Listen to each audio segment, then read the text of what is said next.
Di sebalik kehijauan alam Sungai Loi, terdapat sebuah kisah murni tentang bagaimana seni menjadi jambatan untuk menyatukan jiwa kanak-kanak. Assalamualaikum dan selamat sejahtera semua. Waalaikumsalam dan salam sejahtera. Hari ini kita akan adakan aktiviti melukis poster yang sangat menarik. Kali ini kita gunakan pensel warna.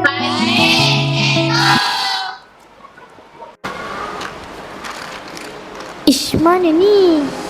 Alah, mana pula lah pergi hijau daun dengan coklat aku. Tadi ada dalam kotak ni. Saya ni, macam mana saya nak mula ni? Cikgu suruh buat poster alam sekitar. Tapi warna yang penting semua tak ada. Takkanlah pokok kita nak warna merah. Rosaklah lukisan kita nanti. Janganlah risau Adelia, saya ada bawa warna. Warna saya ni dah pendek-pendek. Ada hijau tua dengan coklat pekat. Pendeknya. Dah kontot macam ni, boleh guna lagi ke soal ni? Tak sakit ke jari nak pegang? Walaupun pendek, warnanya masih terang. Tengok ni. Wah, cantiknya. Macam mana awak buat? Batang pokok ni macam betul-betul hidup. Saya yang ada pensel warna panjang ni pun tak reti nak buat. Mak saya selalu pesan, bukan panjang atau pendeknya pensel itu yang penting. Tapi macam mana kita hargai warna yang kita ada? Di hutan, setiap pokok ada rupa tersendiri. Saya cuma melukis apa yang saya selalu nampak di kampung saya. Maafkan saya soal ni sebab pandang rendah pada pensel warna awak tadi. Awak gunalah pensel-pensel warna saya ni. Nanti bolehlah gabungkan pensel ajaib awak tu. Nah, Terima kasih. sama-sama. Baiklah, mari kita jadikan poster ini poster yang paling cantik dalam kelas. Baiklah murid-murid, cikgu nak umumkan lukisan siapa yang paling cantik. Lukisan yang tercantik ialah lukisan Suhaini dan Adelia.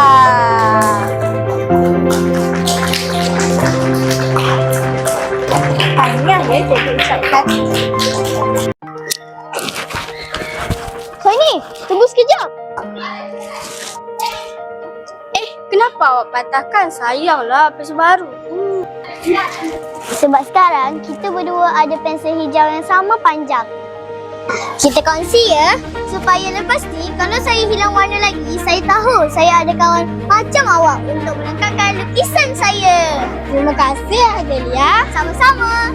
Di sini, perbezaan warna kulit atau taraf ekonomi bukanlah penghalang. Di sebaliknya, menjadi pelengkap keharmonian yang indah. Cikgu Aisyah, sebagai guru pendidikan seni visual, bagaimanakah cikgu melihat aktiviti melukis poster ini mampu memupuk semangat perpaduan murid Melayu Felda dan orang asli Semelai? Bagi saya, seni mempunyai bahasa universal di mana kanak-kanak tidak melihat latar belakang kaum atau taraf ekonomi.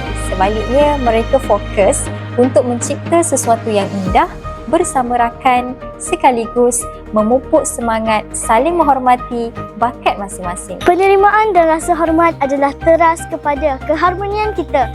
Puan Rosita sebagai seorang ibu daripada komuniti Semelai. Puan, apakah makna di sebalik hasil lukisan anak-anak ini bagi pihak keluarga dan komuniti Puan? Pastilah kami bangga bila anak-anak bawa balik lukisan yang dibuat bersama kawan-kawan Melayu.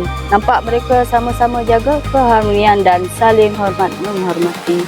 Ternyata sebatang pensel warna yang pendek atau patah, sekalipun jika dikongsi dengan hati terbuka, mampu menghasilkan lukisan luar biasa. Saya, Naufal Adelia binti Samsudin, inilah kisah kami.